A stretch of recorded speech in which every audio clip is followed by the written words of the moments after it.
3절 너는 말하여 이르기를 주 여호와께서 이같이 말씀하시되 애굽의 바로 왕이여 내가 너를 대적하노라. 너는 자기의 강들 가운데에 누운 큰 악어라 스스로 이르기를 나의 이 강은 내 것이라 내가 나를 위하여 만들었다 하는도다. 21절 그날에 나는 이스라엘 족속에게 안불이 돋아나게 하고 나는 또 내가 그들 가운데에서 입을 열게 하리니 내가 여호와인 줄을 그들이 알리라. 네, 계속해서 에스겔의 말씀을 읽어나가고 있습니다. 세계 열방 나라들을 심판하시겠다라는 이 메시지와 함께 하나님의 백성을 어떻게 회복시키실 것인지를 말씀하시고 이어서 오늘 본문에서는 애굽에 대한 말씀이 기록이 되어 있습니다. 애굽은 이스라엘의 역사 속에서 이스라엘의 상태를 보여주는 아주 중요하고 대표적인 나라입니다. 온 세계에 기근이 들었을 때에 하나님께서는 애굽을 통해서 자기 백성을 보호하셨고요. 출애굽을 통해서 구속사의 가장 중요한 모티브를 보여주시기도 하셨습니다. 이스라엘 민족이 위기 때에 하나님이 아닌 애굽을 의지하는 모습을 통해서 신앙의 척도로 삼으시기도 합니다. 이 애굽은 인류사에서 4대 문명의 발상지다라고 일컬어지는 나일강의 혜택을 받은 나라였습니다. 우리가 잘 알고 있는 것처럼 나일강 영역을 벗어나면 이 사막이 나올 정도로 척박한 땅인데요. 그 나일강 주변에는 나일강으로 인해서 얼마나 풍요로웠는지 모릅니다. 매해 비슷한 시기에 강이 범람하면은 이 나일강이 범람하는 것을 통해서 그 기름진 옥토를 얻게 되었고요. 그 시기에 농사를 지어 먹을 것이 굉장히 풍요로웠습니다. 그 풍요로움을 근거로 해서 애굽은 굉장히 일찍부터 제국을 이룰 정도로 힘을 가지고 있었습니다. 그리고 그 힘으로 인해서 이스라엘 민족과 상당한 이 영향력을 주고 받았습니다. 오늘 하나님께서는 이 애굽을 향해서 심판의 메시지를 주십니다. 앞선 본문들을 통해서 이제 여러 나라들을 심판하셨는데요. 가나안 땅을 중심으로 각각 동쪽과 서쪽 그리고 북쪽에 있는 나라들이었습니다. 그리고 이제 오늘 언급하고 있는 이 애굽은 남쪽에 있는 나라인데요. 그래서 오늘 애굽에 주시는 메시지를 통해서 하나님의 백성을 둘러싸고 있는 동서남북의 모든 나라에 대한 메시지를 주고 계신다라고 할 수 있습니다. 하나님은 가나안 땅에만 매여 있는 그 작은 땅에 매여 있는 작은 신이 아닌 온 우주 만물을 지으시고 다스리시는 왕 되심을 이 모든 심판의 메시지를 통해서 보여주고 계신 것입니다. 이제 그 왕 되신 하나님께서 애굽을 향해서 말씀하십니다. 가장 먼저 뭐라고 말씀하시죠? 3절에 보면요, 내가 너를 대적하노라. 온 세계에서 가장 강력한 왕이신 하나님께서 애굽을 대적하신다라고 말씀합니다. 애굽은 자기 스스로 문명을 이루고 거대한 제국을 이루었다라고 생각을 합니다. 스스로 나일강의 자리를 잡은 거대한 악어라고 생각을 하고 있습니다. 그리고 그가 자리 잡은 이 나일강이 바로 자기의 것이다 라고 생각을 합니다. 나일강으로부터 오는 모든 풍요로움을 혼자 독차지하려고 생각을 하고 있고요. 그 풍요로움을 기반으로 해서 계속해서 자신의 힘을 축적해 나가고 과시해 나가려고 합니다. 그래서 어디까지 나아가느냐? 이 나일강을 향해서 어떻게 이야기를 하죠? 이 강은 내 것이라.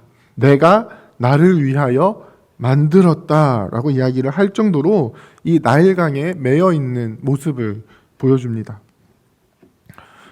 다른 나라들과 마찬가지로 하나님을 인정하지 않고 스스로 교만한 자리에 올라간 이 애굽은 하나님의 심판의 메시지를 듣게 됩니다. 어떤 메시지입니까? 스스로 힘의 원천이라고 생각했던 나일강에서 쫓겨나게 됩니다. 나일강의 이 생태계를 지배하고 있는 악어이지만 강을 벗어나고 나도록 이 갈고리에 깨어져서 끌어냄을 당합니다. 나일강의 다른 고기들과 함께 육지에 떨어지게 되고요. 물을 벗어난 악어와 물고기들은 들짐승과 공중의 새의 먹이가 되게 하십니다.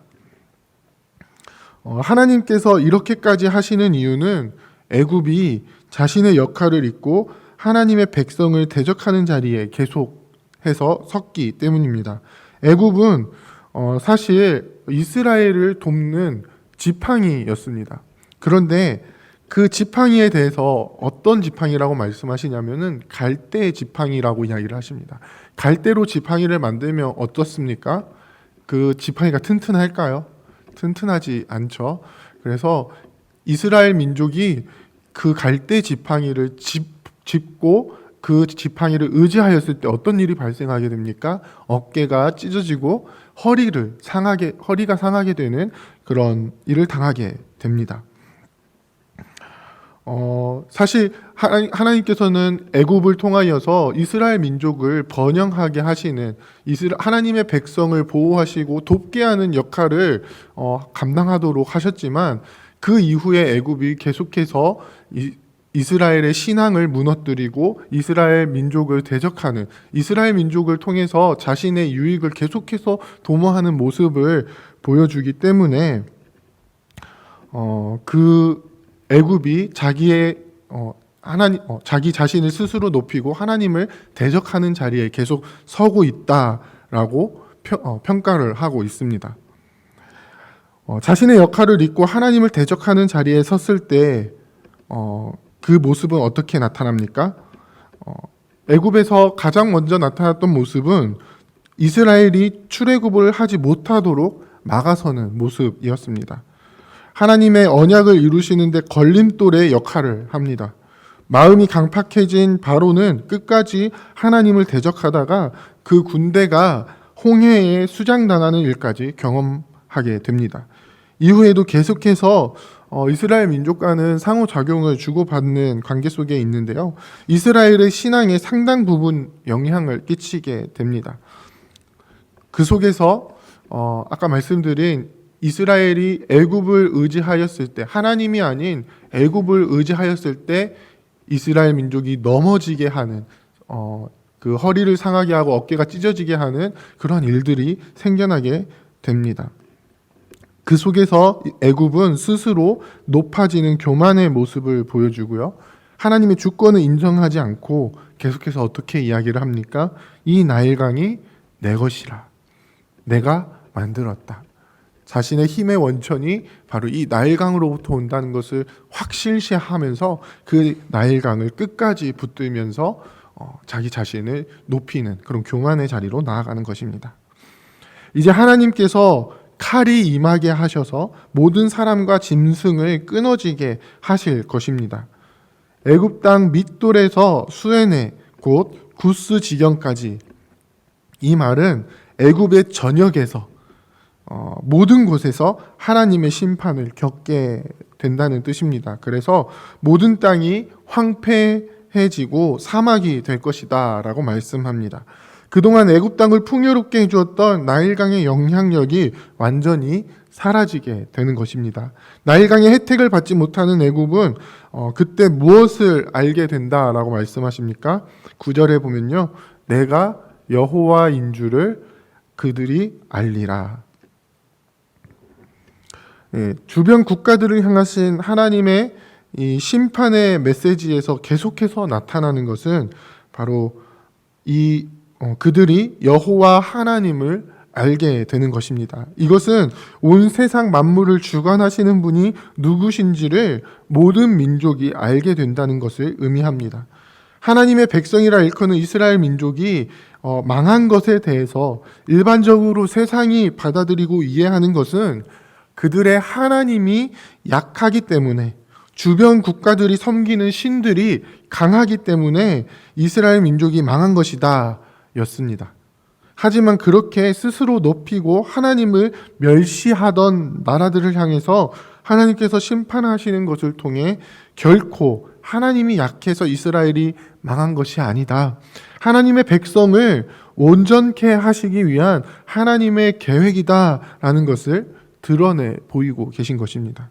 그리고 하나님을 멸시하는 이 주변 국가들, 하나님을 대적해서 스스로 높아진, 교만해진 이 나라들을 하나님께서 치셔서 낮아지게 하시고 또 하나님의 다스림 속에 있다는 것을 분명하게 보여주고 계신 것입니다.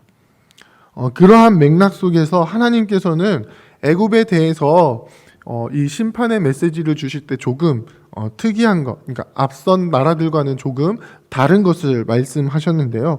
그것은 바로 40년이 지난 후에 흩어졌던 애굽 사람들을 다시 모으시겠다는 것입니다. 마치 흩어졌던 하나님의 백성들을 다시 모으시는 것처럼 애굽 사람들도 다시 모으시겠다라고 말씀하십니다. 그런데 하나님의 백성들과 애굽의 차이점은 무엇입니까?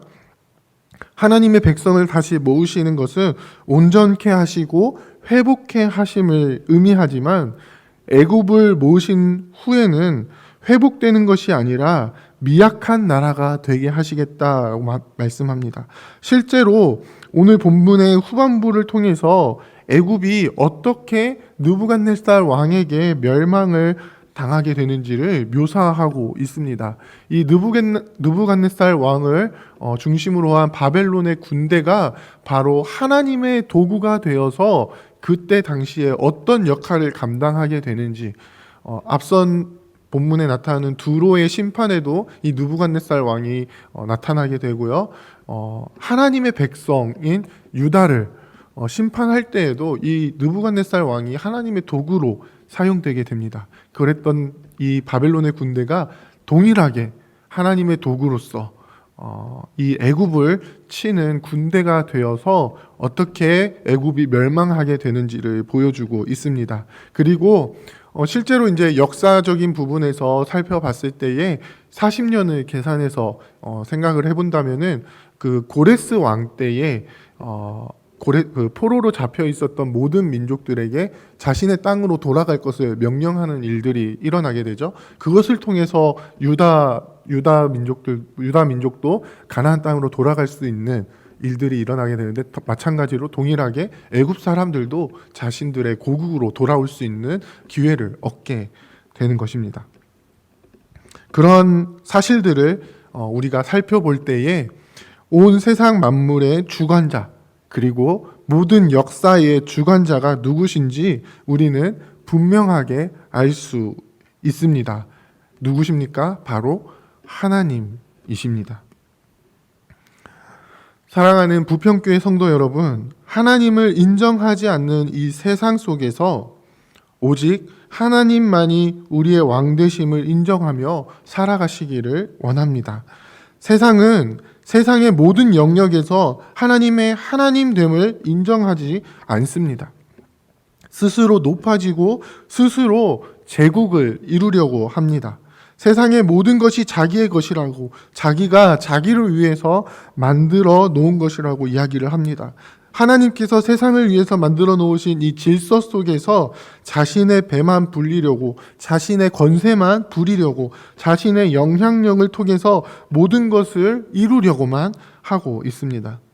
하지만 하나님께서는 이 세상의 그 모든 높아짐에 대해서 대적하신다라고 말씀하십니다. 이 세상은 아직 여전히 공중의 권세 잡은 자에 의해서 모든 것이 흘러가는 것처럼 보입니다. 세상의 모든 권세들이 하나님을 대적하고 스스로 높아져서 모든 것을 다 할 수 있는 것처럼 보입니다. 그런데 하나님께서는 그 모든 권세가 바로 하나님으로부터 나오는 것임을 분명하게 보여주고 계십니다. 그리고 분명하게 그것을 보여주실 것입니다. 결국에는 만왕의 왕이신 예수 그리스도께서 이 땅에 오실 때에 모든 대적들은 무너지고 오직 하나님의 나라만이 서게 될 것입니다.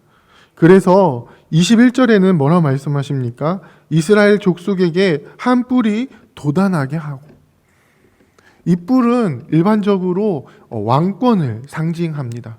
그래서 이스라엘 민족 중에서 한 뿔이 돋아나서 하나님의 절대적인 왕권, 온 세상 만물을 주관하시는 분이 누구신지 이스라엘 족속, 하나님의 백성들을 통해서 보여주시겠다. 이 일들이 누구를 통해서 이루어진다고요? 바로 예수 그리스도를 통해서 이루어진다라는 것입니다. 그리고 지금 이 시대에 이 땅을 살아가는 하나님의 백성들은 그 예수 그리스도께서 이 땅에 다시 오실 그날을 소망하며 살아갈 수 있도록 우리를 이끌어 주신다라는 것입니다. 그 주님의 왕되심을 우리가 온전히 인정하며 이 세상을 살아가기를 원합니다. 이 왕되신 하나님의 다스림 속에서 살아가기를 원합니다. 우리의 삶의 주권이 하나님께 있음을 겸손하게 인정하며 그분의 통치 속에서 살아가기를 원합니다. 그래서 여전히 하나님을 대적하고 있는 이 세상 속에서 하나님의 왕 되심을 나타내 보이시는, 그리고 하나님의 하나님 되심을 온전히 나타내 보이시는 저와 여러분들이 다 되시기를 주님의 이름으로 부탁드립니다.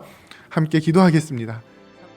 이제 오늘 받은 말씀으로 함께 기도하겠습니다. 세상은 인정하지 않아도 온 세상 만물을 다스리시는 왕 되신 주님을 온전히 섬기는 거룩한 백성이 되게 하옵소서. 다시 오실 그리스도를 통하여 이루실 영원한 하나님 나라를 소망하며 이 땅에서 그 나라를 이루며 하나님의 의를 드러내는 주의 백성이 되게 하옵소서.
이제 개인의 기도 제목을 가지고 하나님 앞에 기도하시기 바랍니다.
수고하셨습니다.